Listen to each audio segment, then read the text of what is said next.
Ya, selanjutnya dilanjutkan dengan kelompok kedua untuk melakukan presentasi. Kelompok berikutnya.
Baik, untuk presentasi selanjutnya akan dilakukan oleh kelompok saya.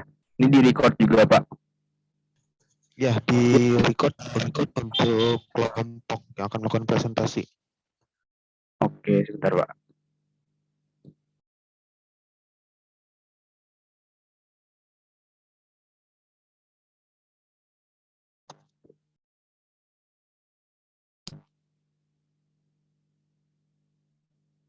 Oke, langsung dimulai aja.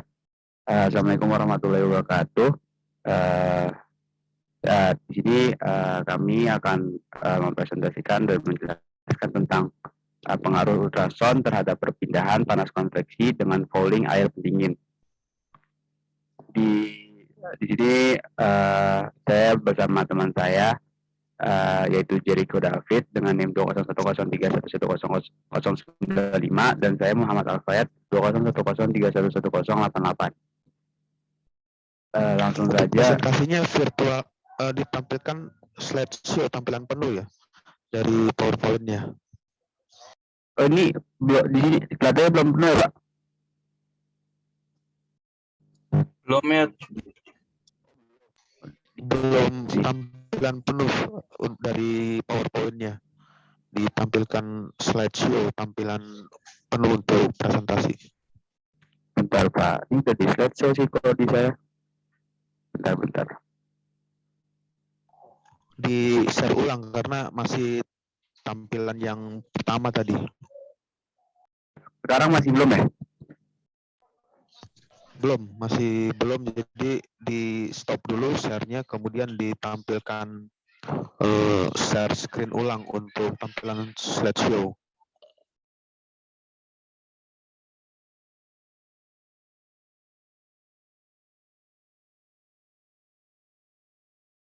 Kalau sekarang gimana? Ya, oke. Udah. Bisa langsung dimulai lagi untuk presentasi dari kelompok yang akan melakukan presentasi.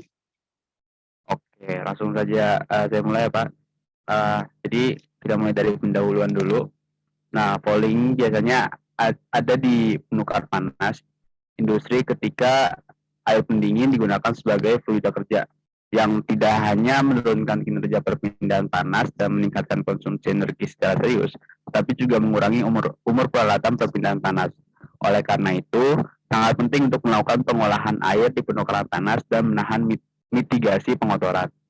Ketika merambat dalam cairan, beberapa fenomena menarik dapat diamati termasuk kavitasi akustik, aliran pemanasan, dan sebagainya yang dapat mengakibatkan peningkatan perpindahan panas. Selama gravitasi ultrasonik, tekanan yang sangat tinggi dari ribuan tekanan atmosfer dan suhu hingga ribuan derajat Kelvin dapat dihasilkan, sehingga selanjutnya mempengaruhi aliran cairan dan kinerja perpindahan panas peralatan.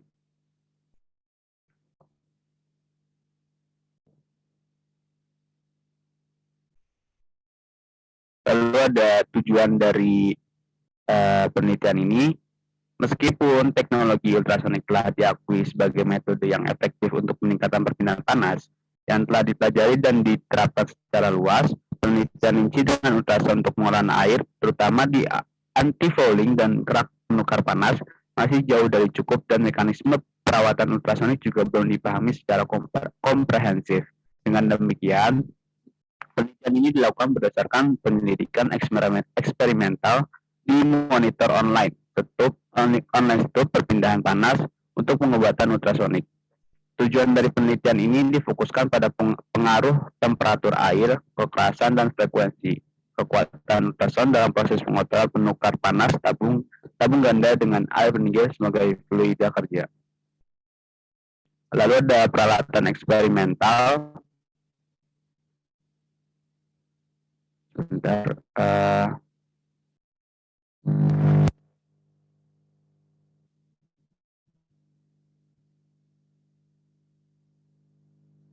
Pada gambar di samping menunjukkan diagram skema sistem pemantau pengotoran perpindahan panas yang meliputi bagian uji perpindahan panas, lingkaran air pendingin, lingkaran air panas, lingkaran pendingin, alat pengukur dan pengontrol, dan sistem pencitraan mikroskopis.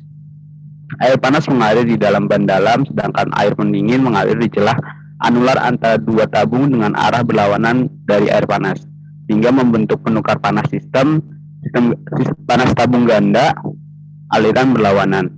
Untuk mensimulisasikan sistem pendingin industri yang sebenarnya, perangkat perawatan ultrasonik dipasang di dinding luar tabung tepat sebelum bagian uji perpindahan panas di loop sirkulasi air pendingin. Setelah melewati bagian uji, air pendingin dikirim terlebih dahulu ke penukar panas sel and-tube untuk memancarkan panas dan kemudian kembali ke tangki air pendingin.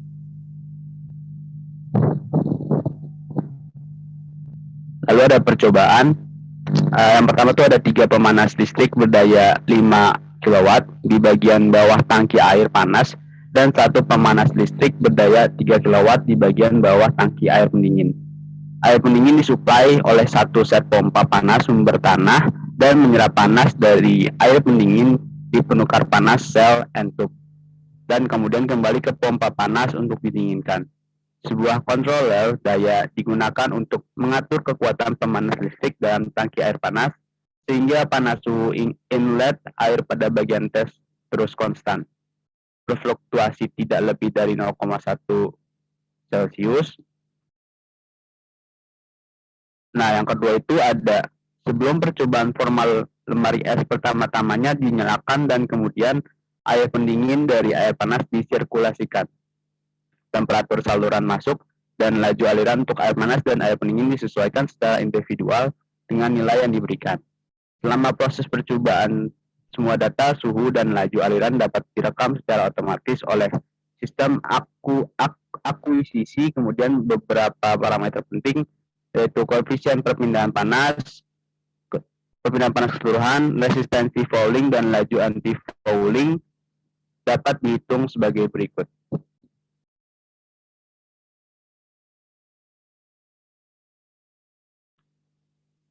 Jadi di sini ada fouling resistant, yaitu rumusnya RT sama dengan 1/KT dikurang 1/K0, di mana mengacu pada koefisien perpindahan panas keseluruhan. W per M kuadrat dikali K. Lalu T adalah untuk keadaan pengotoran dan 0 untuk keadaan bersih dari permukaan perpindahan panas masing-masing. Lalu ada overall heat transfer koefisien, rumusnya itu K sama dengan Q per A delta Tm, di mana Q adalah laju panas yang diperoleh oleh air pendingin, W di sini maksudnya A adalah luas perpindahan panas yaitu M kuadrat, dan T adalah rata-rata perpindahan suhu. dan laju perpindahan panas dihitung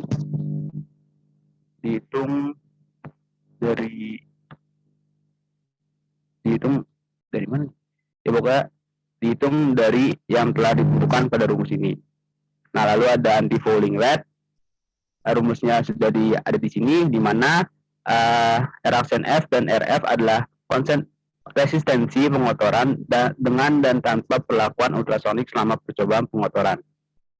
Lalu ada overall heat transfer coefficient, yaitu rumusnya Q sama dengan MC delta T, di mana M adalah laju aliran massa air pendingin, C adalah panas jenis air pendingin, dan delta T adalah perpindahan suhu masuk dan keluar air pendingin.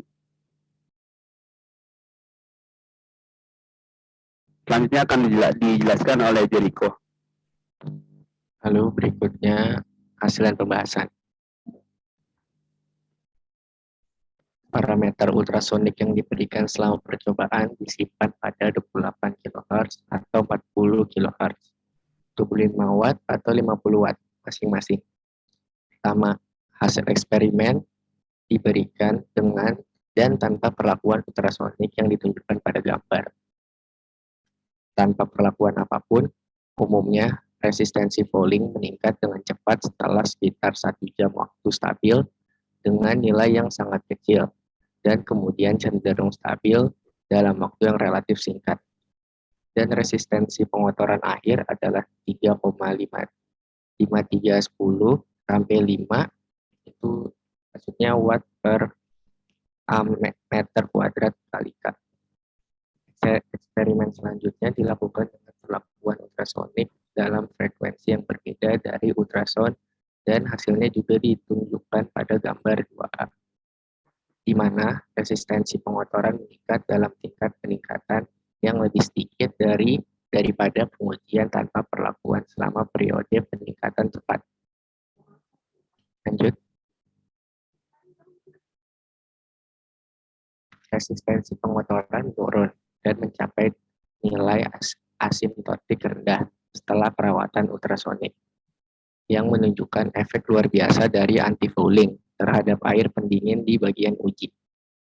Frekuensi rendah ultrasound dengan 28 kHz menunjukkan efek anti-fouling yang jauh lebih baik dari hasil saat ini.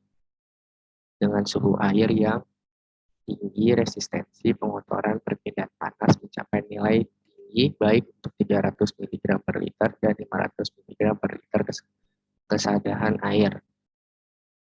Lebih banyak waktu diperlukan untuk resistensi pengotoran meningkat ke nilai asimptotik dan hampir tidak ada periode induksi, yang berarti mekanisme pengotoran berbeda dari hasil yang ditunjukkan pada gambar. Lanjut.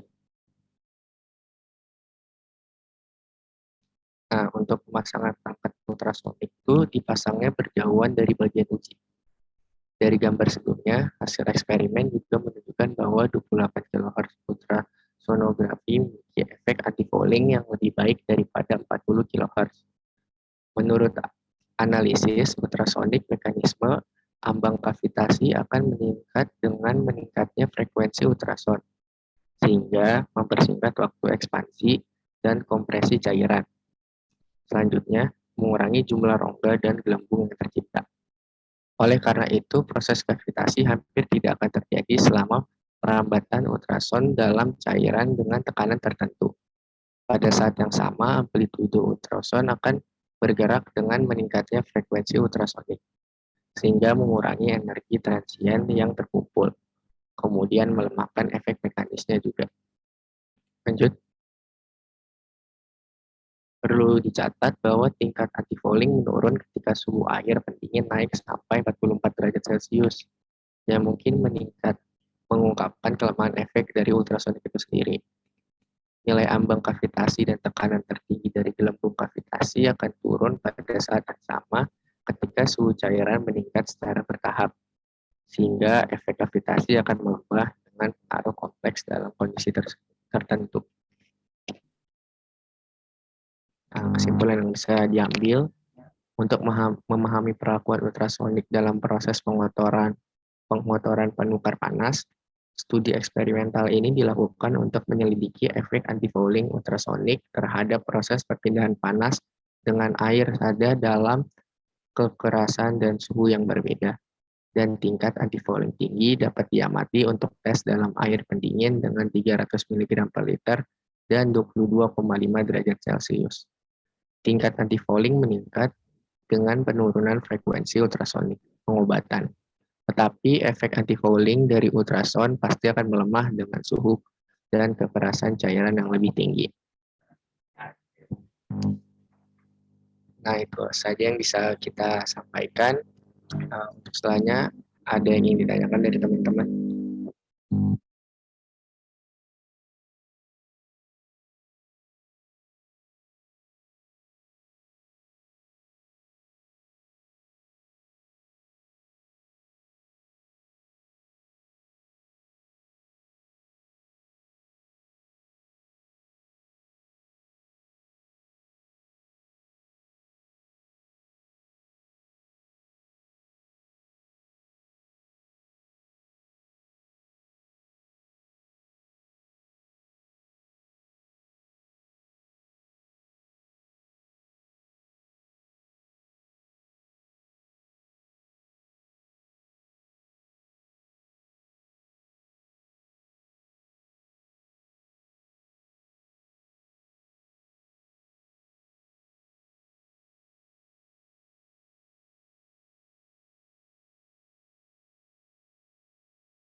Izin bertanya dong. Nama saya Muhammad Zai Fadzani dengan NIM 201031104. Tadi kan di pendahuluan kan singgung tentang kavitasi akustik ya. Emang kavitasi akustik itu apa sih? Saya nggak dijelaskan juga sebelumnya. Terima kasih.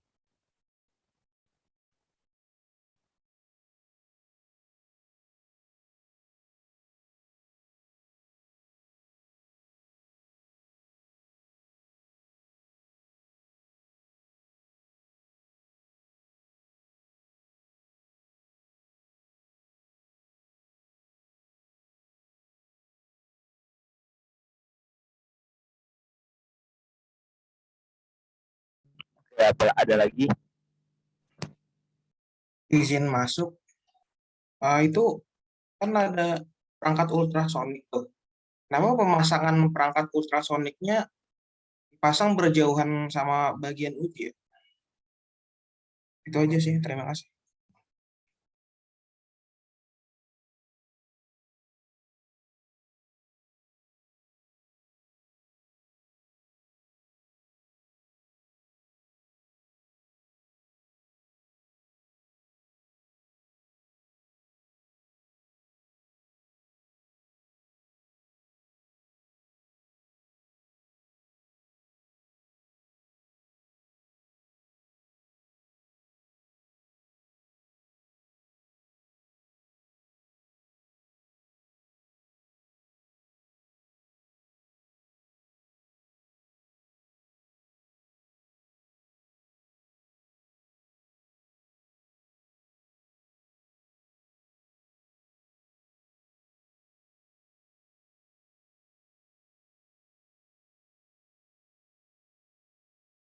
Oke, sebentar ya.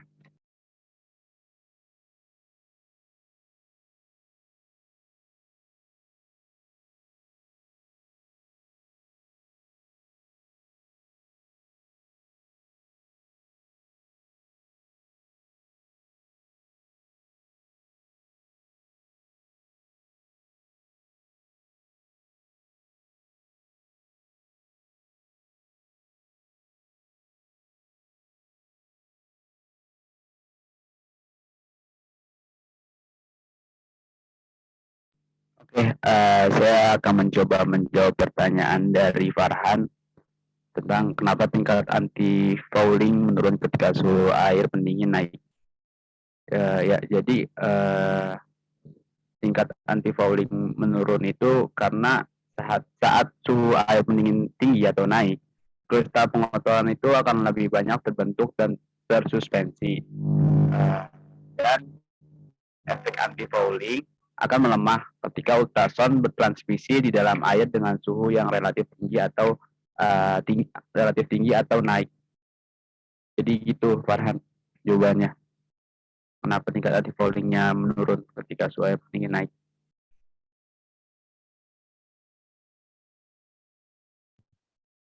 Begitu. Oke deh, kayaknya cukup. Terima kasih ya kelompoknya Alfayat. Oke, terima kasih Farhan. Lalu, saya akan menjawab pertanyaan kedua yang ditanyakan oleh Teifa. Nah, di sini ditanyain apa itu gravitasi akustik. Nah, gravitasi akustik itu sendiri itu suatu efek akibat radiasi gelombang ultrasonik di dalam cairan. Bila mana amplitudo yang dipacu gelombang akustik relatif besar. Ketidakhomogenan lokal di dalam cairan terjadi dan menimbulkan pertumbuhan secara serentak dari inti menjadi rongga dalam dimensi mikroskopik. Untuk pertanyaan yang ketiga, yang dari Alivito itu, alasan kenapa pemasangan ultrasonik dipasang berjauhan dengan bagian uji itu, tujuannya itu untuk meniadakan efek geser yang cukup besar yang bekerja dalam proses perpindahan panas dan pengotoran yang dilakukan dari eksperimen ini.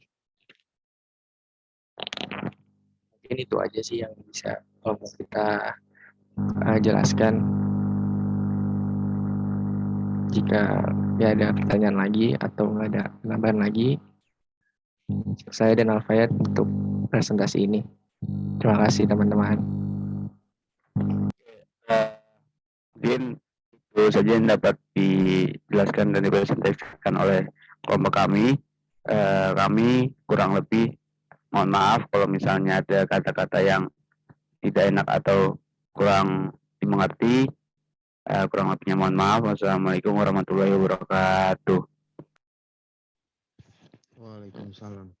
Ya, oke. Jadi nanti kelompok yang sudah melakukan presentasi nanti dicatat pertanyaan-pertanyaan yang tadi ditanyakan dari kelompok yang melakukan presentasi, dari kelompok yang menanyakan. Kemudian jawaban apa yang diberikan dituliskan atau diketikkan di PPT, di PowerPoint-nya. Lalu video rekaman atau record yang direkam dari presentasi tiap-tiap kelompok di-upload di Edmodo dengan menuliskan nama anggota dari kelompok yang presentasi tadi. Ya, masih ada kelompok yang belum presentasi atau sudah semuanya? Masih ada satu lagi, Pak. Ya, oke. Kalau nggak salah satu lagi. Maaf, Pak, 2 kelompok lagi Pak sama kelompok saya juga, Pak. Oke, untuk kelompok yang kelompok, belum Pak. present. Oke, untuk kelompok 3 masih 3 kelompok ya. Ya, untuk kelompok 3 kelompok yang selanjutnya nanti yang belum presentasi kita lakukan di pertemuan minggu depan untuk sisa kelompok yang belum melakukan presentasi. Kemudian untuk perkuliahan atau untuk materi perkuliahan slide PowerPoint nanti saya akan kirimkan di Edmodo. Nanti Anda bisa membaca atau bisa melihat kembali atau membaca ulang untuk materi-materi dari slide PowerPoint yang saya kirimkan.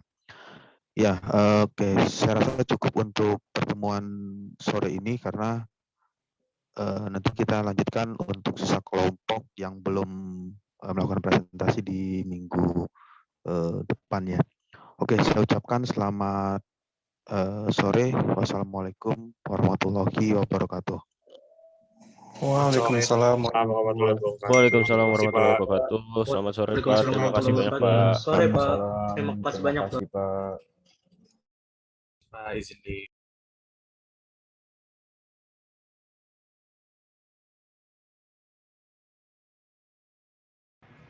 Izin live Pak.